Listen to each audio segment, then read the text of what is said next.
Hey everyone, we are Group E, and we're going to be presenting on library services to support the information seeking needs of transgender individuals. I'm Sierra Scott, and we're going to get started. Hi everyone, my name is Grace Wroblewski, and before diving into our module, I wanted to highlight our learning objectives for this module. By the end of our presentation, you should be able to recognize some of the barriers transgender patrons face in their information seeking experiences, apply inclusive practices that create more affirming and accessible library interactions, evaluate how broader LIS concepts like allyship, decolonization, and the culture of niceness shape the way that we serve marginalized patrons, and finally reflect on what it means for libraries to move beyond surface level inclusion and towards transformative systematic change. As we go through these slides, I encourage you to think about your own experience at service desks or in library environments. What kind of interactions make you feel welcome, respected, and safe? So, just as a brief introduction, I wanted to point out that transgender is a word that we're going to be using to refer to a broad range of gender variant identities, practices, and communities. And trans folks may not identify with the sex or gender assigned at birth. They may have a relationship with their gender that fluctuates or is fluid. They may not identify with the gender binary at all. They may be agender, and they do not need to medically transition to be trans. So, now that we've got that out of the way, let's jump into it. So, in terms of information seeking behavior, the ALA has said that libraries should be equitable and accessible to everyone, but studies have shown that trans individuals are often overlooked in terms of these designs. So, Drake and Bealfield in 2017 found that trans people's information needs tend to be distinct from their cisgender queer counterparts. So, that means people who are cisgender but gay, lesbian, bisexual, asexual, what have you, are often they're seeking different information than trans people are, and sometimes in different forms. And by not catering to trans specific needs, we aren't serving everybody equally.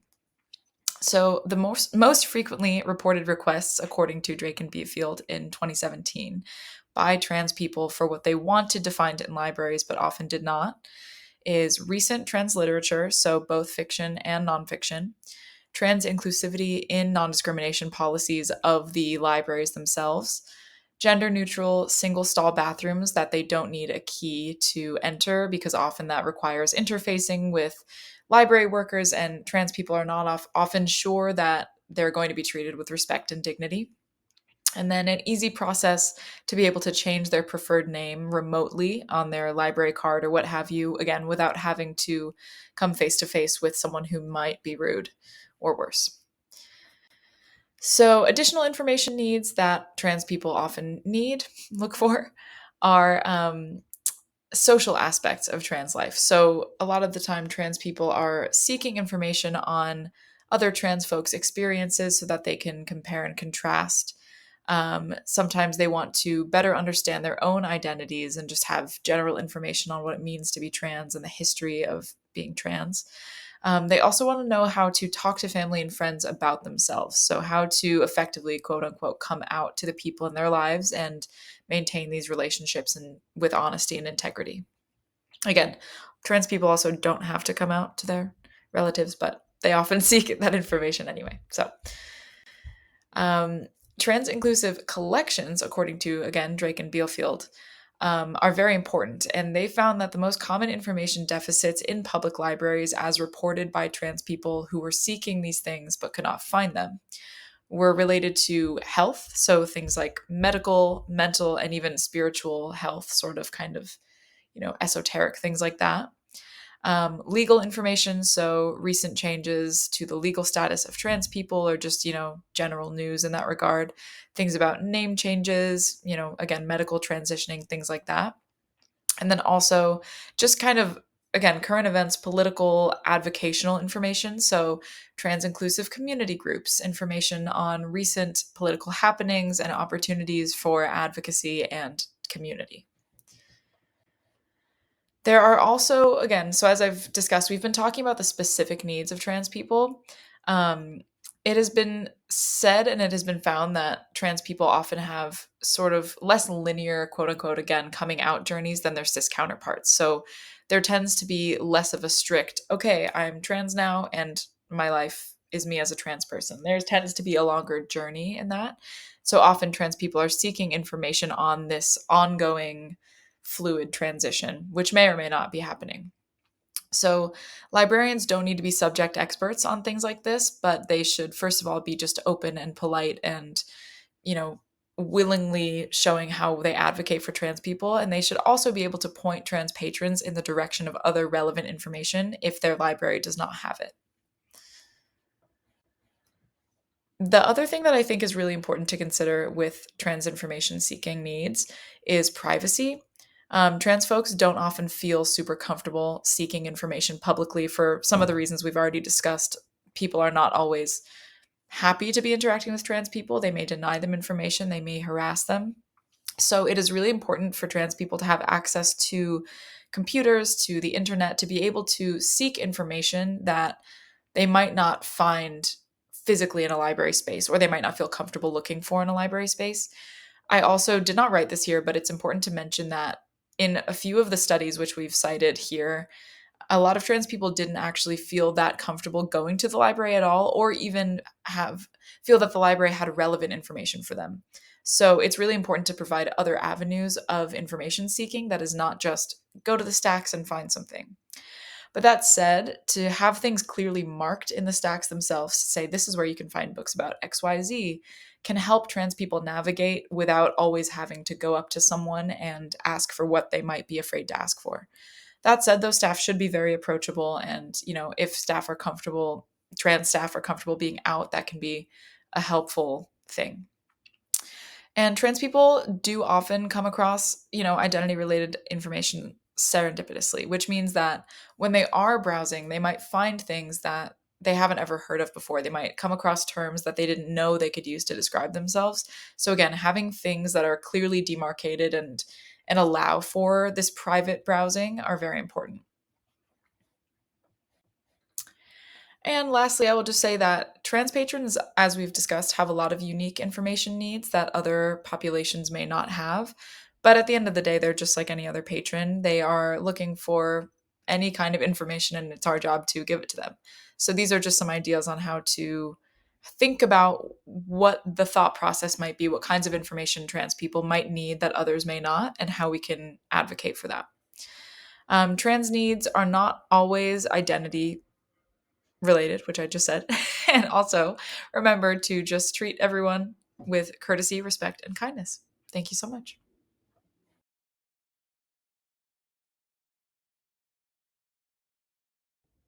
Hello, everyone. I'm Tess, and I'm going to talk about how libraries can implement inclusive programming and services for trans individuals of all ages. Heightened attempts at banning books have targeted LGBTQ plus subjects. The American Library Association reminds us that, quote, now more than ever, it is important to keep LGBTQ programs, books, and events visible at the library in whatever capacity you are able. And remember, LGBTQIA programs shouldn't be limited to the month of June. Trans inclusive programming is imperative in serving the specific information needs of transgender individuals. Some programs can be implemented for trans youth and their caregivers. The goals of these programs are to facilitate safe, open dialogue between a child and their caregivers, educators, and library staff, and encourage open conversation, creative expression, curiosity, and self-discovery. Such programs are informed by children's information needs and behaviors, as well as social emotional learning. For example, the Oak Park Public Library in Illinois has a program called Rainbow Services, specifically designed for children's LGBTQ plus resources. It features in-person and virtual resources. Ideas for trans youth programs include trivia games to introduce trans history and terminology, such as pronouns, social emotional learning kits and sessions based on gender identity discovery, reading events with themes of gender inclusivity. An example of this could be a summer reading program. Arts and crafts, story times featuring books with transgender topics and guest readers who identify as transgender, and support groups, educational sessions, and books for caregivers. For teens, program ideas might include book clubs, reading events, and film screenings with transgender topics and themes of gender discovery and acceptance. Pride trivia events with more advanced historical and legal facts, wellness sessions, and outreach to local high schools, which often have LGBTQ plus clubs and alliances. Other programming can be implemented for college students and adults. Adult programs may be similar to some of the ideas we've already discussed, such as book clubs, reading events, film screenings, and wellness sessions. The Transgender Resource Center of Long Island offers programs aimed towards adult information needs.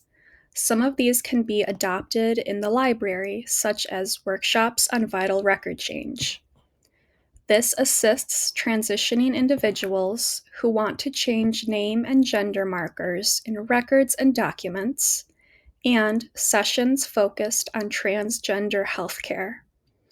This might look like a workshop on finding trans-inclusive medical professionals, a support group to share health experiences, or guest medical educators. Programs like this are important for trans adults and academics. Hayes 2020 explains that, quote, after an initial coming out process, which is generally understood to be a fluid, ongoing, lifelong process, students may have recurring information needs after reaching self-acceptance, possibly including information about workplace discrimination, healthcare, legal name change processes, or other transgender-specific issues.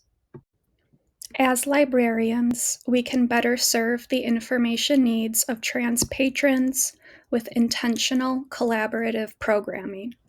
Taking the information behaviors of different age groups into account, we can facilitate educational and community-centered experiences for our transgender patrons.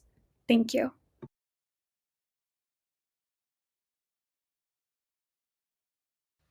Hi everyone, Grace again, and I'm going to be focusing on the best practices in inclusive reference services. I chose this quote because it really does capture the heart of what inclusive reference work really does mean. When we talk about inclusion, it's easy to think of neutrality as a safe position, but Adolfo and Kruger remind us that neutrality often sustains harm. Every choice that we make, from our language to our policies, communicates a message about who belongs in the library. For transgender patrons, reference interactions can carry a lot of emotional weight. A simple gesture like using the right name or pronouns can affirm their identity, while misgendering or invasive questioning can make the library feel like an unsafe space. So, inclusion in reference service isn't optional, it's a direct reflection of our values as information professionals. Reference interactions are the heart of public services in libraries. They're when we meet the people as they are, often when they're feeling vulnerable, curious, or uncertain. For transgender patrons, this experience can be especially sensitive. They may be seeking resources related to healthcare, identity, or legal rights, or they may simply want to know that they can ask for help without judgment. When staff are proactive about inclusion, they don't just answer a question, they communicate safety, belonging, and respect. Inclusive reference work tells patrons you are welcome here and your questions are valid. One of the most immediate ways to create inclusion at the reference desk is to affirm a patron's identity. That starts with using a person's self identified name and pronouns, both in conversation and when possible in the library system. We should always avoid gendered greetings like sir or ma'am and use neutral open language such as Hi there, how can I help you today? Drake and Billfield highlight that being able to use one's chosen name in library systems, even if it differs from your legal name, is a key factor in building trust and psychological safety. Ultimately, affirming identity isn't about political correctness, it's about recognizing each patient's dignity and autonomy. Ensuring privacy at the reference desk is another essential component of inclusive reference work. Transgender patrons may fear being outed or misgendered in public, so offering semi private spaces for reference interactions can make a huge difference. Similarly, providing virtual or chat reference options allows patrons to ask sensitive questions without disclosing their identity in person. As Beringer and Jackson found, transgender patrons often seek deeply personal information related to medical care, legal transition, or emotional support. Creating private, judgment free environments ensures that they can pursue information safely and confidently. Even something as simple as lowering your voice or choosing a quieter area for discussion can help maintain that sense of privacy, respect, and dignity. Providing inclusive reference services also means continuously improving our cultural competence as reference staff. Staff should receive ongoing training on gender diversity, inclusive language, and the ways bias, even unconscious bias, shape interactions. Empathy is the key here. As Jardine reminds us, empathy and neutrality are foundation of trust. This means that actively listening without making assumptions about what a patron should want to or ought to know. It also means respecting the emotional labor involved in asking some of these sensitive questions. When staff model curiosity, respect, and humility, they make the library a place of affirmation rather than alienation. Now, obviously, inclusivity doesn't stop at the reference desk. It's reflected across our entire information ecosystem of the library. This includes maintaining updated resource lists for transgender patrons. This could include local advocacy groups, gender affirming healthcare information, and legal name change processes.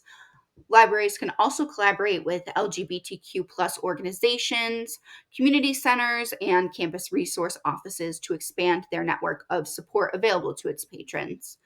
True inclusion means embedding these practices into the library's culture and policies so that transgender patrons see themselves represented, respected, and supported across all areas of service.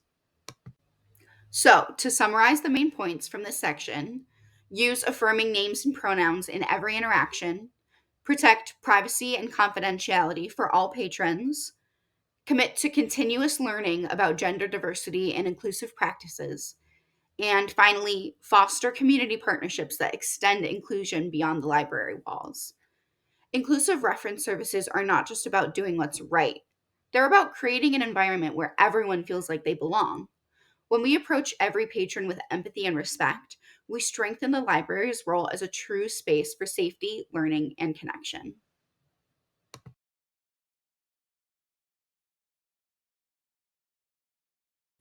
Hi everyone, I'm Juliana Lambert.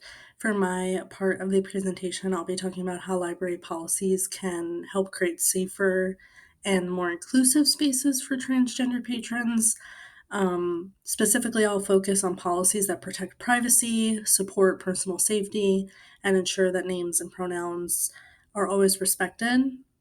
These policies might seem small, but they do make a huge difference in helping transgender individuals feel more comfortable and seen in library spaces. So, why do these policies really matter? Kruger and Mattison's 2017 article, Serving Transgender Patrons at Academic Libraries, points out that libraries often talk a lot about diversity and inclusion, but actually turning those ideas into practice can be difficult. Policies are what turn those good intentions into real consistent action. So, transgender patrons can run into a lot of small but meaningful challenges and barriers when using the library. For example, when their chosen name or pronouns aren't reflected in the library catalog or on their account. And these sort of moments might seem small, but they can make someone feel unseen, uncomfortable, or even unsafe in a place that's supposed to be welcoming to everyone. The ALA's Library Bill of Rights and Code of Ethics stress that everyone deserves equal access to library services, regardless of their gender identity or expression. So that means that policies that protect privacy, safety, and respect for names and pronouns aren't just nice to have. They're part of our ethical duty as information professionals. Kruger also talks that libraries that have a legal and moral responsibility under Title IX and professional standards to support trans patrons. Having clear, inclusive policies helps guide staff on how to respond appropriately and creates an environment where everyone can use the library without worrying about being misgendered or treated unfairly. When we talk about privacy and records, we're really talking about making sure that transgender patrons' identities are respected and protected in every part of the library system. In the study Equitable Access, as mentioned many times before, and you'll probably hear it again, Drake found that most participants, around 88%, preferred to change their names remotely, such as through an email or online, instead of having to show up in person. So that's an important reminder that libraries should make the name change process as easy, simple, and barrier-free as possible, because patrons should not have to justify why they're changing their name or provide legal documentation. Having an easy, private, and respectful process can make a big difference in helping people feel safe and valued. That same study also found that many transgender patrons wanted libraries to take a closer look at their forms and communications.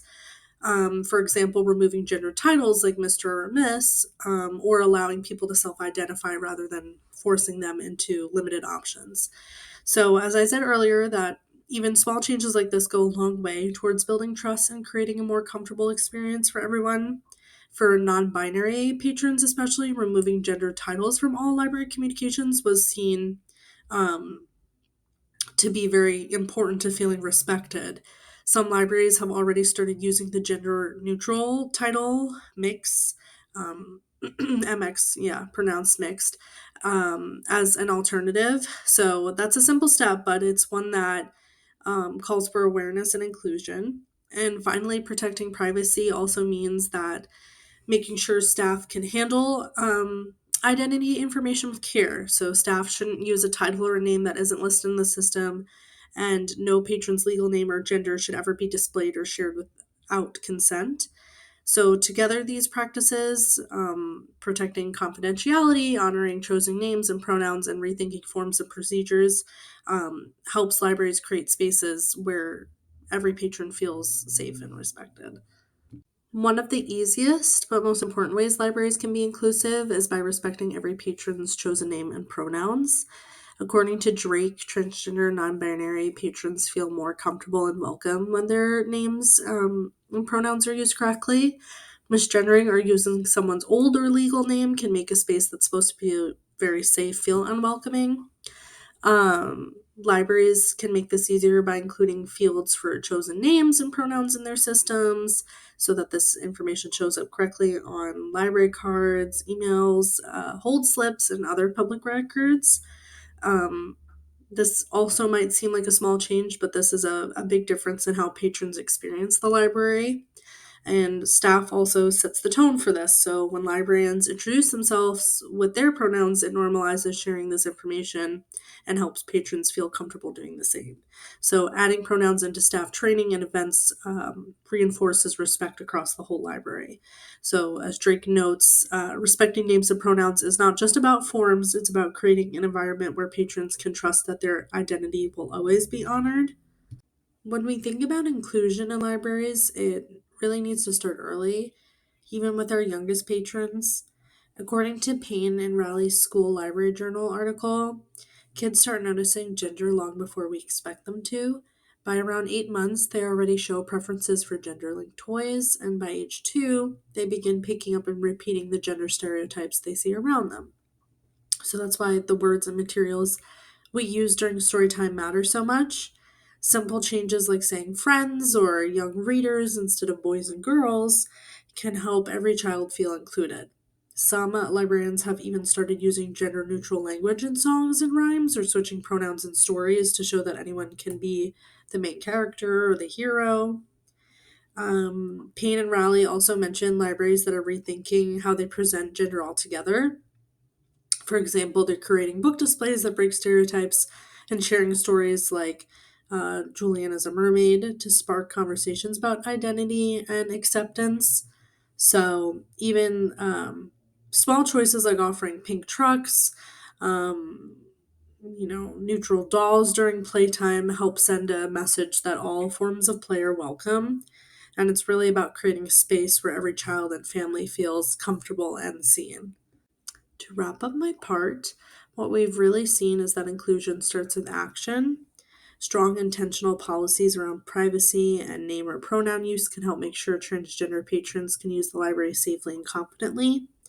When libraries make small but meaningful changes, like updating forms, adjusting how we communicate, and using inclusive language during programs, it sends a clear message that everyone belongs here. These aren't just technical updates or policy changes, they're definitely steps towards building trust, respect, and community. Libraries have always been about access for all, and continuing that message means creating spaces where every person feels safe, seen, and supported.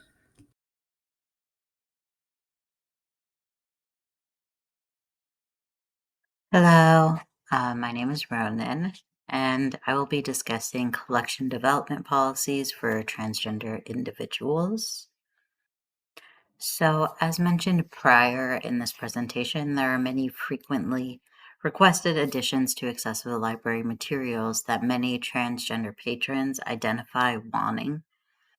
And I believe that in addition to the need to address their information needs through collection development, libraries need to acknowledge the barriers in the environment that they create that can either foster or alienate transgender patrons.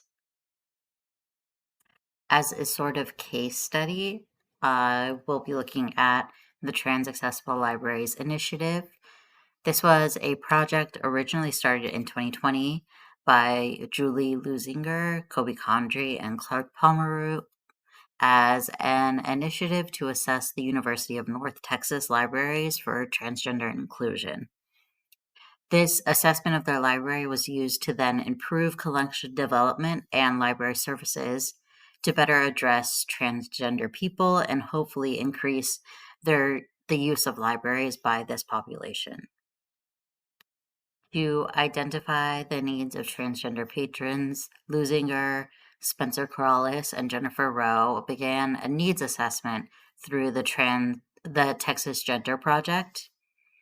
Through this research, they found that 53% of transgender respondents had been misgendered by library staff. 59% of respondents are concerned about outing or disclosure when they are seeking resources physically at the library. And 41% report negative experiences with libraries in general. And this can be seen as some barriers that are facing trans patrons seeking information. And a study that was mentioned prior in this presentation, Drake identified recent transgender literature, health-related information, legal information, and political advocational information as highly desired by transgender patrons. The Trans Accessible Libraries Initiative project used this study from Drake as well as their prior assessment through the Texas Gender Project to identify changes that they needed to make to improve their collection development policy. Some of these changes included focusing on ebooks, so students did not have to come to the library if they were not comfortable or wanted privacy. It included prioritizing books published within the last 10 years, published mostly books that were published in the United States, especially if they were informational in some way on processes like navigating health insurance or certain surgical procedures. And also prioritizing books in the English language because it was the primary language on campus. Though I think it is fair to assess your community and see if this will necessarily be the case depending on where you are. To conclude, I think This goes back to many of the topics we had discussed in this class prior, that it is important to identify the needs of certain groups, not by assuming, but by prioritize listening to their own voice and their own personal experience. I also think that it is clear that the lack of transgender patrons of libraries cannot be addressed solely by improving the collection of transgender literature and information sources in the library, but instead by also creating a welcoming environment of gender neutrality and transgender awareness and sensitivity among library staff. Thank you.